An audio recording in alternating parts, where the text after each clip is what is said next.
দর্শক, আমরা প্রতিবেদনটি দেখলাম। এ বিষয়ে আলোচনার জন্য আমাদের সঙ্গে স্টুডিওতে যুক্ত হয়েছেন এসএমই ফাউন্ডেশনের সাবেক এমডি ও ইন্টারভিউদের চেয়ারম্যান ডক্টর সৈয়দ মোহাম্মদ ইহসানুল করিম। এই সময় বাণিজ্যে আপনাকে স্বাগত জানাচ্ছি। জি, আসসালামু আমরা তো দুটি প্রতিবেদন দেখেছি। একটা হচ্ছে মালয়েশিয়ায় কর্মী পাঠানোর প্রক্রিয়া শুরু হচ্ছে, আবার দেশের যে দেশীয় শিল্প রপ্তানি কর্মসূচি সব মিলে। তো আমরা শুরুতে একটু জানতে চাই, যেহেতু আপনি বিটাকে ছিলেন, এসএমই ফাউন্ডেশনে ছিলেন এবং ইন্টারভিউতে আছেন, সব মিলে প্রযুক্তি এবং প্রশিক্ষণ এবং এসএমই ফাউন্ডেশন সব কিছু মিলে সহায়তার মধ্যে দিয়েই ছিলেন। দীর্ঘ প্রক্রিয়ায় বর্তমানে বাংলাদেশের বাজার ব্যবস্থাপনা, শ্রম বান্ধব কতটুকু করা যায় কিংবা কতটুকু আছে, বিগত আপনারা কীভাবে কাজ করেছেন, কি মনে করছেন? আসসালামু আলাইকুম। আসলে আমি বলবো বর্তমান প্রেক্ষাপটে ওয়ার্ল্ডের আপনি দেখবেন যে আপনি যদি একটু কম্পেয়ার করেন জাপানের সাথে, জার্মানির সাথে, সবাই কিন্তু আটকে গেছে, কারণ তাদের ম্যান পাওয়ার নাই। তাদের কাজ করার প্রযুক্তি আছে কিন্তু মানুষ নাই। প্রযুক্তি কিন্তু উন্নয়ন করা যায়, মানুষ কিন্তু উন্নয়ন হঠাৎ করে করা যায় না, কিংবা মানুষ তৈরি করা যায় না। তো এই বর্তমান বিশ্বায়নের প্রেক্ষাপটে আমরা কিন্তু সবচেয়ে পটেনশিয়ালিটির মধ্যে আছি, যে আমাদের মানে যেটা মানে আমি বলবো যে মানে আমাদের ম্যান পাওয়ার যেটা আছে সেইটাকে আমরা যদি সাশ্রয় করে, সেটাকে যদি আমরা প্রযুক্তিগতভাবে উন্নয়ন করে আমরা প্রযুক্তির উন্নয়ন করতে পারি, যেটা সম্ভব, যেটা মানে জাপানের জন্য সম্ভব না, আমাদের জন্য সম্ভব। এইটা করতে পারলে কিন্তু আমরা এখন বিশ্বের একজন মানে একটি সুন্দর দেশ হিসেবে আমাদের নিজেদেরকে আমরা প্রতিষ্ঠিত করতে পারি। আমাদের সব ধরনের হ্যান্ডস আছে, অর্থাৎ আমি বলছি যে বিভিন্ন শ্রেণীর স্কিল, সেটা কম দক্ষ, অদক্ষ, যেটাই বলি, সব ধরনের শ্রেণীর, কিন্তু এইটা আমরা কাজে লাগাতে পারছি না কেন? এটা একটু আমরা যে আজকে আমাদের যে হেডলাইনটা আছে, এই যে প্রযুক্তিগত যে কাজ করার জন্য যে কাঁচামালটা আসে, দেখেন এই কাঁচামালটা আমরা যে এখন বিশ্বায়নের সবচেয়ে যুদ্ধের সময় আমাদের সব কাঁচামাল আটকে গেছে, যার ফলে আমরা কিন্তু স্টাক হয়ে গেছি। আমাদের ম্যান পাওয়ার এখন বার্ডেন হয়ে গেছে, এবং এই ম্যান পাওয়ার কিন্তু আমরা এখন মিডল ইস্টেও পাঠাতে পারছি না। তো এই কাঁচামালের বিষয়টা যদি আমরা দীর্ঘমেয়াদী একটা পরিকল্পনা নিই, কাঁচামাল আসলে কোত্থেকে আসে? কাঁচামাল আসে প্ল্যান্ট থেকে আসে, পশু পাখির থেকে আসে, কাঁচামাল আসে আপনার দেশের প্রযুক্তিগত আপনার খনিজ সম্পদ থেকে আসে। তো খনিজ সম্পদে কিন্তু আমাদের আহরণ করার বিষয়টা আসলে আমরা খুবই দুর্বল। সেখানে কিন্তু বিরাট সম্ভাবনা আছে। আপনারা জানেন আমাদের দেশের নিচে গ্যাস থাকার কথা, আমাদের এখানে পেট্রোল থাকার কথা, আমাদের সমুদ্রে অনেক কিছু থাকার কথা। সেখানে আমরা একটা দুর্বলতার মধ্যে আছি। এই কাঁচামাল এখান থেকে আমরা আনতে পারতাম, অনুসন্ধান করার সেই আমাদের প্রক্রিয়াটা খুবই স্লো। অপরদিকে আমরা যেটা দেখেন, এই যে পশু সম্পদ, আমরা কিন্তু পশু সম্পদে কিন্তু অনেকটা এগিয়েছি। একসময় কিন্তু আমাদের ভারত থেকে আমাদের গরু আসতো, এখন কিন্তু আমরা নিজেরা করি। এই পশু সম্পদের সাথে কিন্তু শুধু মাংস না, দুধ আছে, স্কিন আছে, চামড়া আছে, অনেক কিছু আছে। তো এইগুলো যদি আমরা দীর্ঘমেয়াদী একটা পরিকল্পনা নিই, যেহেতু আমার খোদা প্রদত্ত আমার ম্যান পাওয়ার আছে, এইটাকে কিন্তু আমরা সংমিশ্রণ করে আমরা কিন্তু বিশ্বের এই বর্তমান ক্রাইসিসের মধ্যে আমরা কিন্তু সবচেয়ে সুবিধাজনক পরিস্থিতিতে থাকতে পারবো। সেক্ষেত্রে ফার্স্ট অফ বলে যে মালয়েশিয়ায় যে শ্রমিক পাঠানোর যে, সেখানেও তো আমাদের সবচেয়ে বলা চলে যে অদক্ষ শ্রমিককে আমরা বেশি পাঠাই মালয়েশিয়া, এবং মালয়েশিয়ার কনস্ট্রাকশন বিভিন্ন বেজ যে কাজগুলো, সেগুলোতে বেশি এই ধরনের শ্রমিকগুলো নেয়। কিন্তু মানসম্মত কি শ্রমিক বা দক্ষ, সেমি দক্ষ, এই ধরনের আমরা কি শ্রমিক পাঠাতে পারি না? দেখেন, এটা আসলে খুব দুঃখজনক। আমরা কিন্তু সরকারিভাবেও অনেক চেষ্টা করছি দক্ষতা উন্নয়নের জন্য, কিন্তু এটা আমরা স্বীকার করতে হবে যে আমাদের ট্রেনিংয়ে যে মডিউলগুলো আছে, আমাদের ট্রেনিংয়ের যে আপনি দেখবেন একটা জাপানি কোম্পানি আর একটা বাংলাদেশি কোম্পানির সাথে আপনি কম্পেয়ার করেন, যে ওরা একটা করে একটা কাইজেন আছে ওদের, প্রতিদিন ওরা কিন্তু ম্যানেজমেন্টে কিছু কিছু উন্নতি করে। ওদের ট্রেনিংগুলো ওইভাবে হয় যে একজন মানুষকে আমরা যে মডিউলে ট্রেনিং দেওয়ার কথা সেটা মডিউল আছে, কিন্তু দেখা যায় যে সেটা বাস্তবায়ন আমরা করতে পারছি না। তো এটা খুবই দুঃখজনক। আমাদের সরকার অনেক চেষ্টা করছে, ওয়ার্ল্ড ব্যাংক, এডিবি সবাই আমাদেরকে সহায়তা করছে। আমাদের একটা সমস্যা, যা আমরা ওই মডিউল ধরে, জাপানিরা যেভাবে একটা মডিউলকে বাস্তবায়ন করে, আমাদের যে ইনস্টিটিউটগুলো আছে, বিশেষ করে সরকারি ইনস্টিটিউটগুলো, সেখানে জবাবদিহিতার বিষয়টা খুব দুর্বল। যে একটা ট্রেনিংয়ের মধ্যে কি থাকার কথা, একটা ট্রেনিং শেষ করলে মানুষ কি শেখার কথা, এই জিনিসগুলো আসলে আমরা খুবই দুর্বল। আমরা দেখা যায় যে ট্রেনিং করার জন্য ট্রেনিং করি, অনেকে ট্রেনিং করছে আসলে কাজ করে না, কিছু টাকা পায়। এই যে জিনিসগুলো টাকার আমরা আমাদের দেখবেন যে সরকারও অনেক প্রণোদনা দিচ্ছে, কিন্তু প্রণোদনাগুলো চলে যাচ্ছে আসলে পানিতে। কারণ মাইন্ডসেটটা গড়ে এসেছে আমি প্রশিক্ষণ করলে কিছু আর্ন করতে পারবো, টাকা পাবো, এরকম। বাট নিজের দক্ষতা উন্নয়ন, এরকম কি বলছেন বিষয়গুলো?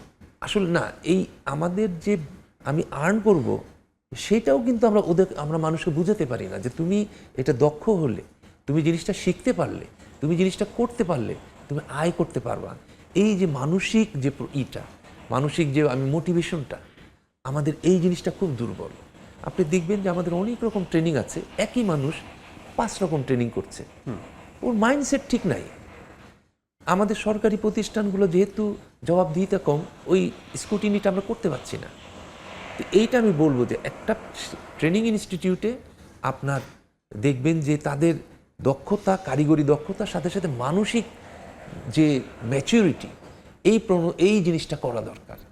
এবং এখানে আমাদের 2-1টা প্রতিষ্ঠান আছে, মর্স আছে একটা, তারপরে আমাদের আরও কয়েকটা অনুষ্ঠান, বিটাকেও একটা ট্রেনিং আছে, বিভিন্ন জায়গায় ট্রেনিং আছে, যেগুলো ট্রেনিং করার সাথে সাথে পরের দিন চাকরি।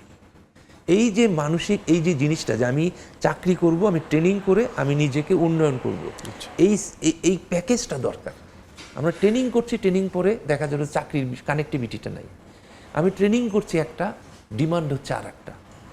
এই জিনিসগুলো সিঙ্ক্রোনাইজ করতে হবে। জনাব ইসলাম, আমি একটু বলতে চাই, যেমন আপনি ফুললি বিটাকে ছিলেন, টেকনিক্যাল ট্রেড ভিত্তিক সেখানে প্রশিক্ষণ একটা কারিকুলাম ছিল, সেখানে আসলে যেহেতু আপনি বলেন যে সরকারি প্রতিষ্ঠানগুলো জবাবদিহিতার একটা বা লো ম্যানেজমেন্টের একটা বিষয় থাকে, সেক্ষেত্রে কি বিটাকের কতটুকু কি না, বিটাকে আমি বলবো, আপনি বিটাকে আমাদের বেশ কয়েকটা ট্রেনিং আছে, বিশেষ করে আমাদের একটা প্রকল্প আছে সেফা।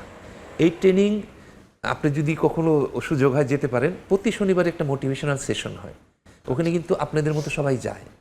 ওই ট্রেনিংটার মডিউলটা এমনভাবে করা হয়েছে, যেদিন ট্রেনিং শেষ, এক হাতে ট্রেনিংয়ের সনদপত্র আর এক হাতে তার চাকরি, মানে অ্যাপয়েন্টমেন্ট লেটার। আমরা কানেক্টিভিটিটা এইভাবে করেছি। এবং আমরা এই যে প্রতিদিন ট্রেনিংয়ের কারিগরি ট্রেনিংয়ের পাশাপাশি সপ্তাহে তাদেরকে শনিবারে একদিন টোটালি একটা মোটিভেশনাল সেশন তার মাথায় ঢুকানো হয় যে তোমার জীবনে একটা স্বপ্ন আছে, তুমি ট্রেনিং করে কিভাবে চাকরি করবা, তুমি ট্রেনিং করে 2 বছর পরে তুমি একটা গ্র্যাজুয়াল তোমার একটা স্কিল হবে, তারপরে তোমার একটা প্রমোশন হবে। এই জিনিসগুলো আমরা মাথায় ঢুকানোর চেষ্টা।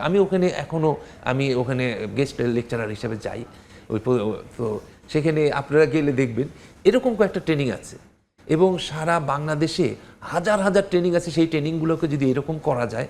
আচ্ছা, আর একটা ট্রেনিং আছে আমাদের বিটাকে, যে ওখানে আপনার টুল অ্যান্ড টেকনোলজি ইনস্টিটিউট একটা আছে, ওটা হচ্ছে উদ্যোক্তা উন্নয়নের জন্য। তুমি ট্রেনিংটা করবা, ট্রেনিং করার পরে তুমি একটা জিনিস শিখে এবং সেই ট্রেনিংটা হবে বাস্তবধর্মী, যে আমি একটা স্পেয়ার পার্টস কিংবা, ওখানে তো বিটাক হচ্ছে কারিগরি কাজ করে, ওখানে স্পেয়ার পার্টস, গাড়ির পার্টস, একটা ইঞ্জিনের পার্টস, এই জিনিসগুলো ওখানে আমরা শিখাই, মূলত ডিজাইন করা মেটালিক জিনিসগুলো।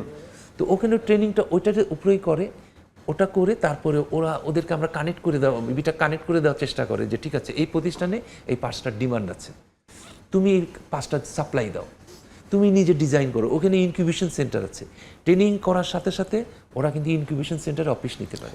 এই ব্যবস্থাপনা অন্যান্য প্রতিষ্ঠান আমরা দেখছি না কেন? যুব প্রশিক্ষণ ইনস্টিটিউট যেগুলো আছে, জেলা ওয়াইজ আছে, এখানে বিসিক আছে, আসলে মানে এই মেকানিজমকে আমরা করতে পারছি না। এইটা খুব দুঃখজনক আসলে। এটা আপনার বিটাকে মডেল হিসাবে আছে, অনেকে আসে, দেখতে আসে, অনেকে এটার মডেলটা নেয়, বিশেষ করে অনেক যারা প্রাইভেট প্রতিষ্ঠান আছে এই জিনিসগুলো নেয়। কিন্তু এটা ব্যাপকভাবে বিটাকের এই ট্রেনিংগুলোর প্রচারণা ব্যাপক দরকার, এবং সরকারকে এইখানে বিশেষ গুরুত্ব দেওয়া দরকার। এবং বিটাকের আর একটা ব্যাপার আছে, এই যে আমাদের যে ইউনিভার্সিটি থেকে হাজার হাজার ছেলে মেয়ে বের হচ্ছে, তাদেরকে কিন্তু ওইখানে একটা এমইউ আছে, ওই কানেক্টিভিটি আছে, যে তারা ওখানে ট্রেনিং 4th ইয়ারে যে প্রজেক্টটা করবে, সেই প্রজেক্টটা করবে বিটাকের সাথে, তারা সিঙ্ক্রোনাইজ করে করবে যে মার্কেট ডিমান্ড কি আছে। যে আমি একটা প্রজেক্ট, আপনি জানেন যে ইঞ্জিনিয়ারিং ইউনিভার্সিটি 4th ইয়ারে একটা প্রজেক্ট থাকে, একটা পার্টস, একটা ডিজাইন, কিছু একটা থাকে।